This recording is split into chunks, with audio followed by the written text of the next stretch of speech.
What if I told you this beautiful Christmas ornament started as a plain red plastic heart from Dollar Tree? Today, I'll show you exactly how I transformed it using rice paper, air dry clay, snow, and one simple paint blending technique. If you've ever struggled with blending paint around your decoupage papers, this little trick might completely change the way you create.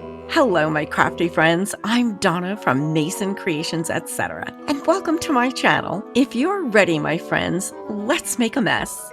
I got this red plastic heart ornament at Dollar Tree a while ago. It's been in my stash, and today it becomes something very special. The first thing I'm going to do is give it a coat of Polyvine multi-surface lacquer to remove the shine from the plastic and add a gripping layer so my paint won't chip or peel off the plastic. My longtime, very loyal YouTube friend, Kathy F. from Boise, Idaho, asked if my first Christmas project of the year could be a snowman for her. She's been very sickly and I haven't heard from her in months, so I am very worried as well as sad. Kathy, my friend, wherever you are, I hope you're watching because this video is for you. So I'm going to let this dry overnight. It's dry now, so I'm going to glue both sides together. I'm using Aleene's Tacky Glue, my favorite.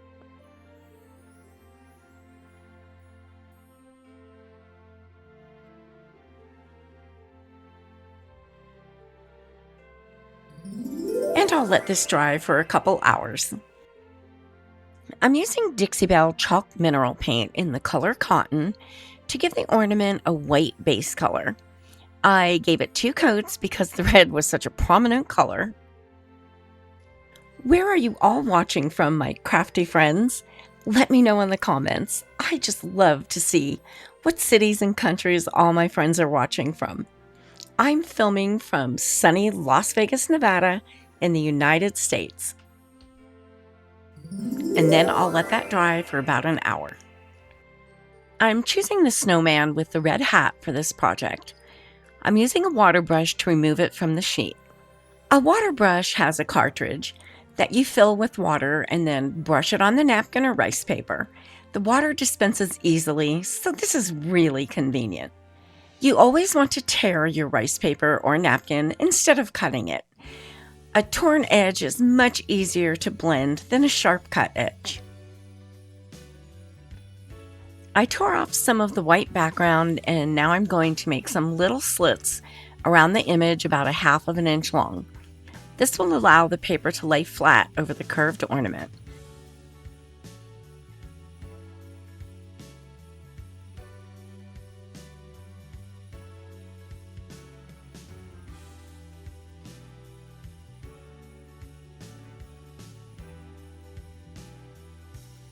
This particular brand of rice paper reacts to moisture just like a napkin, so it's best to spray it with a little water before adding it to your piece.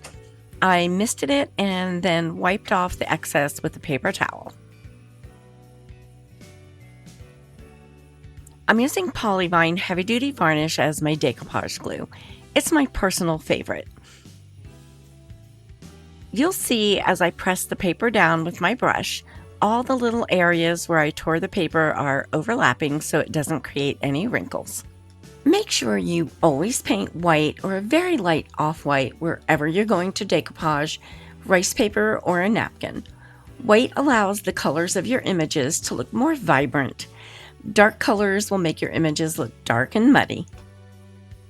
If you'd like to learn more about any of the products I'm using today, be sure to visit my website. You'll find a complete materials list for this project, links to every product I used, and I'll explain why I personally love and recommend each one. To get there, just click on my profile picture below the title of this video, which takes you to my YouTube homepage. Then to the right of my picture, just above the subscribe button, you'll see a blue link to my website. Once there, click on the Weekly Project Supplies tab. I misted a cut-up piece of a Ziploc bag with water.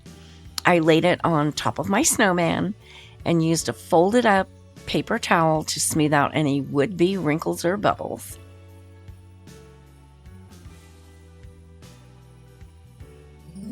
And I'll let this dry for a couple hours. I'm going to start doing some paint blending now. There are different colors around the edges of this image.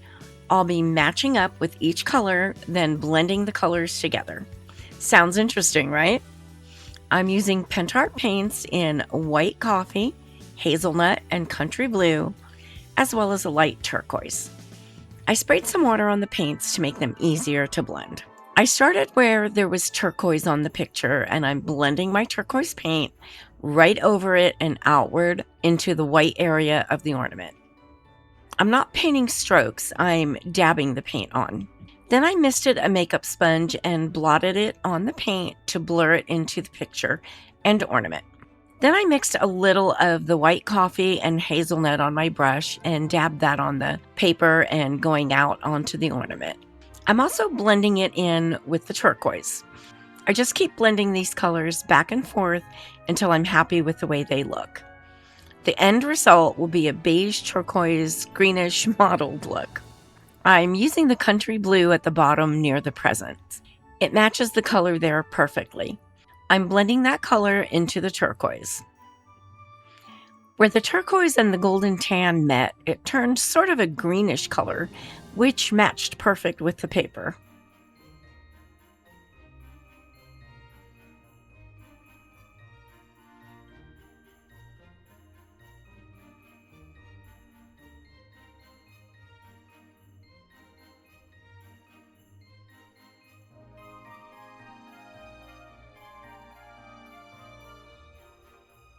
Now I'm going to start taking this paint around to the back. I want to have the same 4 colors mottled look on the back as well. In many of my videos, you'll see me using a variety of handy little tools that make crafting so much easier. Things like a turquoise cup cradle to keep round objects from rolling away, a bodabra for making beautiful bows in a snap, a water brush for separating rice paper and napkins, and so many other helpful favorites.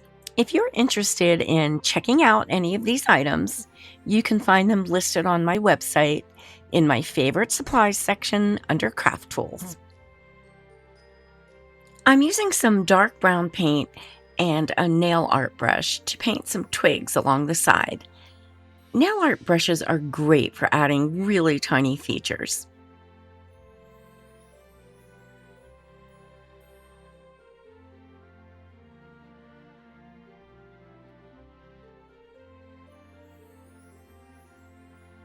After I was done, I let the paint dry for about 10 minutes and then gave the entire ornament, front and back, a coat of varnish. The varnish protects everything I just did. You'll see me do that a lot. I varnish between all stages to always protect what I just finished. And then I'll let that dry for about an hour. I'm going to add some splatters that look like snow. I dipped a fan brush in my white paint and then sprayed quite a bit of water on it to make the paint very runny. I'm tapping the brush on my finger to make it splash little dots all over. If I get one where I don't want it, I'm able to just wipe it off because of the varnish. Make sure you put down paper before you do this. The splatters, well, they just kind of splatter everywhere.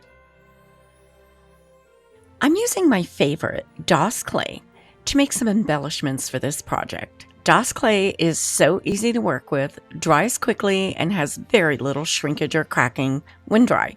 It's perfect for making molded pieces. After pressing the clay into the mold, I'm scraping off the excess with my palette knife.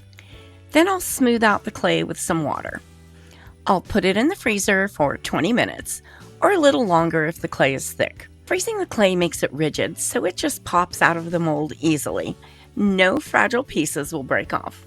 I just removed my mold from the freezer. Watch how easily this just pops out of the mold.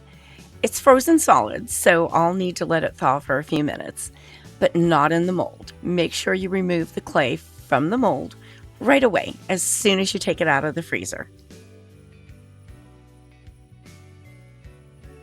I'm going to use Aleene's tacky glue to add my molded clay to my piece. I need to add this while the clay is still wet so it'll conform to the piece as it dries. This is the best glue I've found for attaching wet clay. If any glue seeps out from under the clay, I'm removing it right away with a clean, damp brush. I'm also pressing down all the edges of the clay very delicately to make sure they're all connecting with the piece.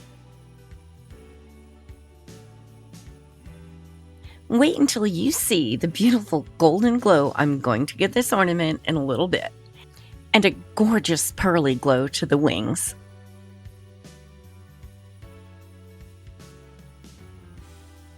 I'm going to let this dry overnight. The clay is dry now, and I'm going to get all of it painted. I'm using Dixie Belle chalk mineral paint and cotton to paint the wings white. Even though the clay dries white, it's not a pure white, so I'm still painting them. I'm painting the trim Pentart Metallic Gold in the Delicate formula. Pentart has two different gold paints. One is the Delicate, which is this one, but they also have one that's just gold, and it's a little bit of a brighter gold. I'm using Pentart Red for the poinsettias. I just want to take a moment, all of my crafty friends, to say thank you for watching this video. If you're enjoying the content, it would be great if you could take a quick second and hit the like and hype buttons. I appreciate you for doing that. I have some awesome new projects coming up, so don't forget to subscribe.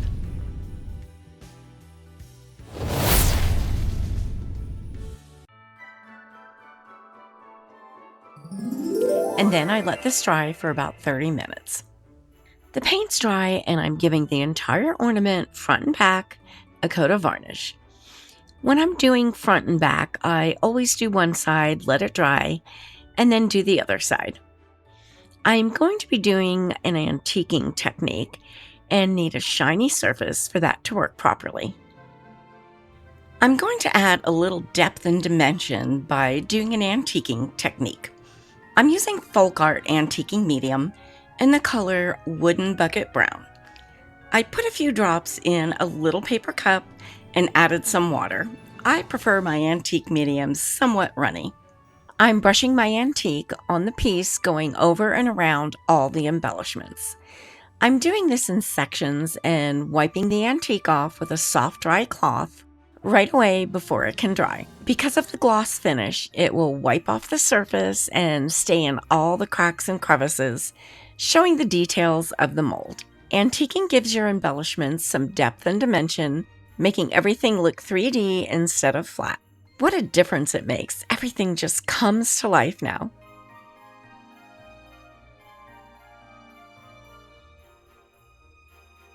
I hope you're enjoying Christmas in July. It's officially glitter season in my studio. One ornament and it's everywhere. I'll be starting to sprinkle in some Christmas projects until I go full Christmas later on in the year. The poinsettia mold has a lot of detail, so after the antiquing it seemed a little dark. Here's how to fix something like that. I'm going to dry brush a little bit of white followed by a little bit of red. Then it looked just the way I wanted it to. I'm dipping just the tip of my brush into the paint. I'm wiping off most of it on the side of the paint jar. Then wipe even more of it off on a paper towel. You want your brush almost completely dry to get the proper effect. I'm skimming just the tip of my brush across the high points on the embellishment. You don't want the paint to go into any of the cracks or crevices, just lightly across the top.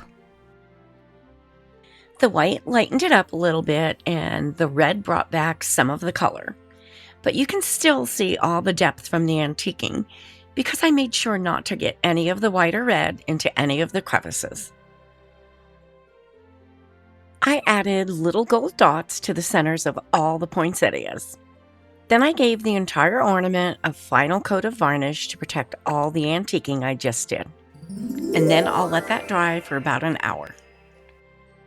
Okay, my friends, it's time to add that golden glow. I'm using redesigned Decor Wax in the color Eternal, which is a beautiful gold. I'm just brushing over the edges of the flower petals very lightly. I only want this to catch the edges. I'm putting a small amount of the rub on my finger and rubbing it together with my thumb. Smearing it around like that prevents a large amount of your product ending up in one place.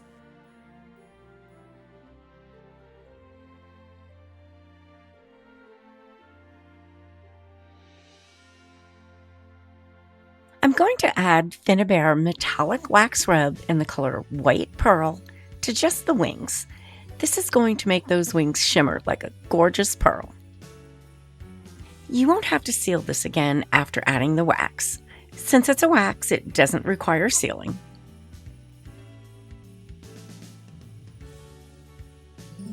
And I'll let this dry for a couple hours.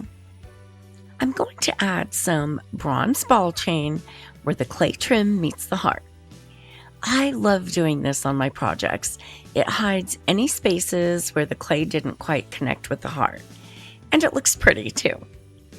I'm using my Aleene's tacky glue and putting down a really thin line right in the crack. Then I'll just lay the chain in the glue.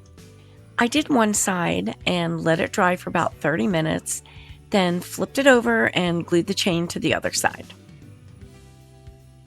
When visiting my website, you'll find a special code to save 10% on one order with a minimum of $50. This is from my wonderful sponsor, DecoupageNapkins.com. Just for watching this video. Once on my website, click on the Discounts and Special Offers tab. I'm going to use my mini bow dabber tool to make a beautiful bow for this project. There are vertical slits and horizontal slits. Add a thin cord or small ribbon through the vertical slits. Then you can layer your ribbon back and forth in the horizontal slits, using as many layers of ribbon or as many different types of ribbon that you want to.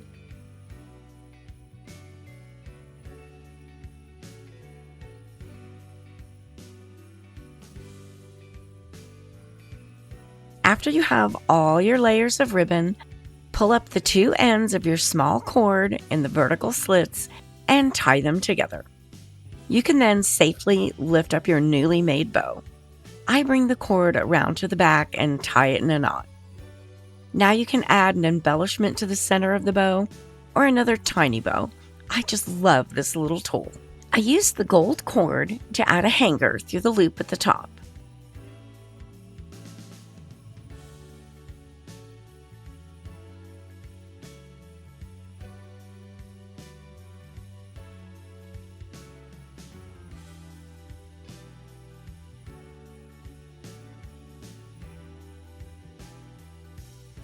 I made two bows, one for the front and one for the back.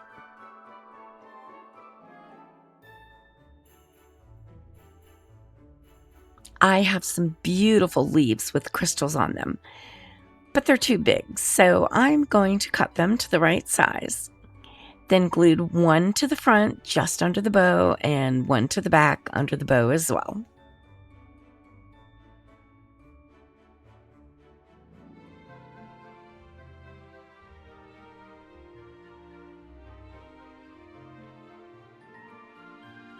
I adorned the bow centers with a pearl and rhinestone embellishment.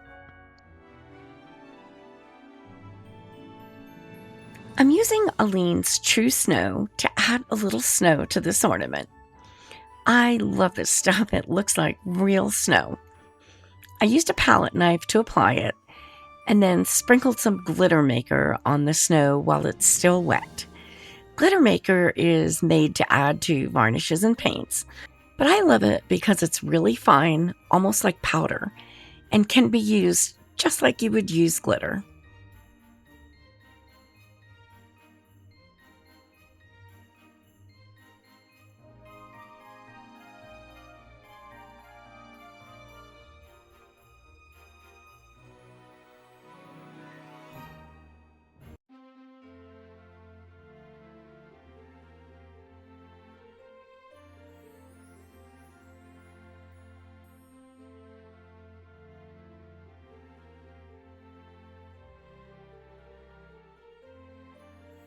If you'd like to see some other Christmas projects, I've put together a special Christmas playlist.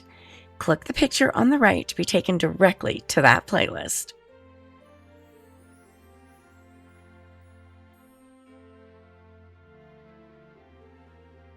Thanks so much for watching, and if you don't want to miss any new projects, you can subscribe by clicking my picture in the top right corner.